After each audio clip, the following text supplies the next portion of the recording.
जय जगन्नाथ मु ज्योतिर्विद डॉक्टर भवानी शंकर महापात्र आपण मानू भाग्य फल कार्यक्रम स्वागत जनाऊँ। अनेक समय व्यक्ति विशेष कहती जे मो जातक चली मंगल महादशा, मो जातक चली राहु महादशा, मो जातक चली धरतु केतु महादशा बा बृहस्पति महादशा वर्तमान चली मात्र मते बहुत क्षति कर जो दशा मते भल फल दबा कथा से महादशा मते भल फल देउना। तेणु आज आम आलोचना करवा अनेक समय जातक दशा महादशा आमको कहीं भल फल दियंती नाही, आम पाई कहीं अशुभ फल प्रदान करिथांती, कौन पाई आमर महादशा आम पाई सपोर्टिव होंती नाही से संपर्क में जानिबा। महादशा बा केउ महादशा आमको लाभवान करेबो, केउ महादशा आम पाई अशुभ फल प्रदान करिवो ताहा डिपेंड करे बा ताहा निर्णय करे जन्मजात करे थिबा ग्रह स्थिति एवं जन्म ग्रह लग्न अनुसार। जदि आपण मानकर लग्न मेष लग्न ताहले मन रखि तांतु आपण को पाई रवि चंद्र मंगल बृहस्पति ये चारि गोटी ग्रह होचंती आपण पाई जोग कारक। जदि आपण को रवि चंद्र मंगल बृहस्पति मध्य कौन से एक ग्रह दशा चली ताहले आपण को से महादशा शुभ फल प्रदान करिवे, मात्र सब्जेक्ट टू कंडीशन बा टर्म एंड कंडीशन से ग्रह जातक मित्र गृहस्थ बलवान स्थिति रे शुभ ग्रह युक्त होइतिबा दरकार। अपर पक्षे आपण को जातक धरतु मेष लग्न आपणकर शनि चली आपणकर राहु चली बा आपणकर शुक्र महादशा चली हुए तो आपण नकारात्मक परिणाम दे बा अशुभ फल दे आपण गति करि पारंती। तेणु डिपेंड करे जातक केउ लग्न रे आपण जन्म एवं से भली भाव जो माने शुभ ग्रह सेमानकर स्थिति शुभ ग्रह जे 100% आपको शुभ फल प्रदान करेंगे किंबा पाप ग्रह जे 100% आपको अशुभ फल प्रदान करेंगे सेमिति किछि माने नाही। स्थिति उपरे तांको ग्रह स्थिति उपरे बा तांकर अवस्थिति उपरे एवं अन्य ग्रहंकर तांको उपरे दृष्टि उपरे निर्भर करि थाए। तेबे गोटे मौखिक भाव में मोटामोटी भाव में आम जाना ताले मेष लग्न पाई रवि चंद्र मंगल बृहस्पति होचंती शुभ ग्रह।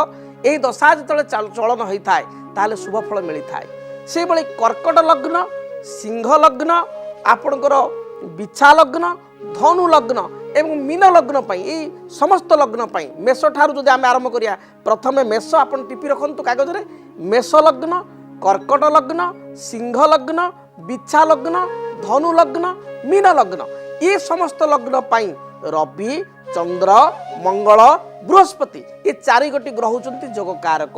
जदि जातक चारि गोटी ग्रहंकर स्थिति भल थाए चारि गोटी ग्रहंकर प्रति बृहस्पति को दृष्टि रही थाए बा मजबूत स्थिति थांती ताले 100% ये चारोटी दशा आपण को शुभ फल प्रदान करेंगे यही लग्न मानक पाई।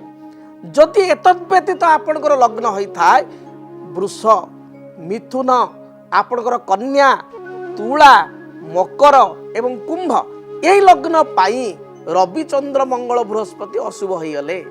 यही लग्न गुड़िक पाई बुध शुक्र शनि ये तीन गोटी ग्रह अत्यंत जोग कारक होइतिबारु यही लग्न गुड़िक पाई बुध शुक्र एवं शनिकर जेतले महादशा चलन होउची जेतले बुध शुक्र शनि जातक यदि बलवान स्थिति बा भल स्थिति रही बहुत खराब ना एवरेज कंडीशन रे अछंती ताले डेफिनेटली आपणकर वृष मिथुन आपणकर कन्या तुला मकर कुंभ लग्नर व्यक्ति बुध महादशा शुक्र महादशा एवं शनि महादशा आपन को शुभ फल प्रदान करेंगे।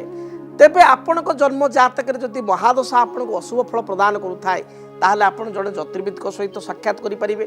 जदि आपण को महादशा चली कर्म क्षेत्र में आप असुविधा भोग करुँच पारिवारिक जीवन में असुविधा भोग करुँच दाम्पत्य जीवन में असुविधा भोग करुँच बा आपण व्यवसाय रे उन्नति हो पारुना आपण मानसिक स्थिति स्थिर रहूना आपण संतान राहु महादशा चली अन्य केतु महादशा चली अशुभ ग्रह दशा चली पिलार उन्नति हो पारुनी विद्यारे ताले एपरि स्थिति रे ज्योतिर्विद सहित आप साक्षात करंतु आपण देखिए निश्चय तार समाधान पाई परिबे एवं से महादशा मध्य आपण को शुभ फल प्रदान करिवो। जदि आपणक जीवन रे व्यक्तिगत पारिवारिक समस्या कर्मक्षेत्र नियुक्ति वैवाहिक समस्या वास्तु दोष एवं माली मकदमा आदि समस्या थाए ताहेले समस्यार समाधान और परामर्श पाई आमको जोगाजोग करंतु।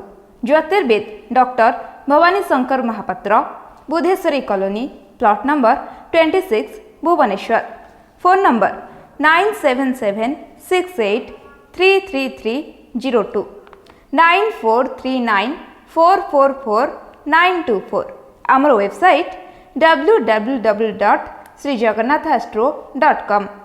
ଭାଗ୍ୟಂ ଫଲ୍ୟତି ସର୍ବତ୍ର ନଚ ବିଦ୍ୟା ନଚ ପୌରୁଷ।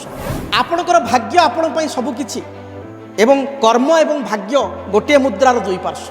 କ'ଣ କହେ ଆପଣଙ୍କ ଭାଗ୍ୟ କେମିତି କଟିବ ଆପଣଙ୍କ ପାଇଁ ଏଇ ଜୁନ୍ ମାସ 2026 ମସିହା।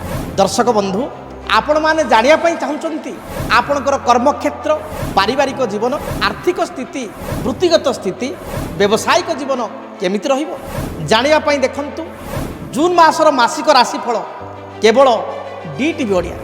DTV ଓଡ଼ିଆକୁ ଦେଖିବା ପାଇଁ ଚ୍ୟାନେଲକୁ ସବସ୍କ୍ରାଇବ୍ କରନ୍ତୁ, ବେଲ୍ ବଟନକୁ ଅନ୍ କରନ୍ତୁ, ଯଦ୍ୱାରା କି ଜୁନ୍ ମାସର ମାସିକ ରାଶିଫଳ ଆପଣମାନେ ପାଇପାରିବେ। DTV ଓଡ଼ିଆ ଦେଖିବା ପାଇଁ ସବସ୍କ୍ରାଇବ୍ କରନ୍ତୁ ଏବଂ ବେଲ୍ ଆଇକନ୍କୁ ମଧ୍ୟ ଦବାଇ ଦିଅନ୍ତୁ